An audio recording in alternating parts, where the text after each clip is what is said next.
ایک یہ کہتے ہیں کہ میری زوجہ طواف کر رہی تھی تو طواف کے دوران ایک خاتون نے میری زوجہ کو بتایا کہ طواف کرتے ہوئے کعبۃ اللہ کو نہیں دیکھنا چاہیے، کیا حکم شرع ہے؟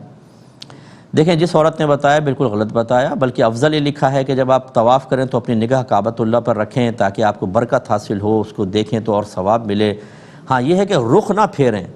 یعنی سینہ اس طرف کر کے نہیں دیکھیں گے، بلکہ آپ یہ طواف کرتے رہیں اپنا چہرہ اس طرف کر کے کعبۃ اللہ کو دیکھ کے طواف کرنا افضل ہے۔ اس سے یہ معلوم ہوا کہ جب آپ عمرے کے لیے جاتے ہیں تو خدارہ آپ یوٹیوب پہ جائیے گا، اس پہ لکھیے گا عمرے کا طریقہ بائے مفتی اکمل، ایک دفعہ وہ طریقہ سن لیجئے، تفصیل سے میں نے بیان کیا ہوا ہے، ہمارے ایئر وائی پر ہی وہ ریکارڈ ہوا تھا، اس کو سنیں، انشاءاللہ بہت کچھ سیکھنے کا موقع ملے گا۔ اس کے علاوہ کوئی اچھی مستند عالم دین کی عمرے پہ لکھی ہوئی کتاب اپنے پاس رکھیں، وہاں جا کر جب آپ پوچھیں گے تو ہر شخص جو ہے نا، وہ خوف خدا تو ختم ہو چکا ہے نا ہم میں، کہ ہم اس مقام پہ کھڑے ہو کر اگر ایک نیکی کرتے ہیں 1,00,000 کے برابر،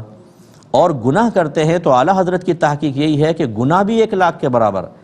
تو وہاں پہ آپ غلط مسئلہ بتائیں گے تو اتنا بڑا وبال ہے، کچھ انتہا نہیں۔ لیکن جرأت اور دیدہ دلیری کے ساتھ، اب جیسے خاتون نے آتا جاتا کچھ نہیں ہے، ادھر نہیں دیکھیں آپ کعبۃ اللہ کی طرف، اب وہ خود انہوں نے بنایا ہوگا یا انہوں نے بھی کوئی اپنے جیسے سے سن لیا ہوگا، اس لیے سنی سنائی بات پر بالکل عمل نہ کریں جب تک کہ اس کی تحقیق نہ کر لیں۔ اور بہت بہتر یہ ہے کہ آپ ضروری علم سیکھ لیجئے تاکہ کوئی غلطی کر رہا ہو تو آپ اس کی بھی اصلاح کر سکیں اور خود اغلاط سے محفوظ رہ سکیں۔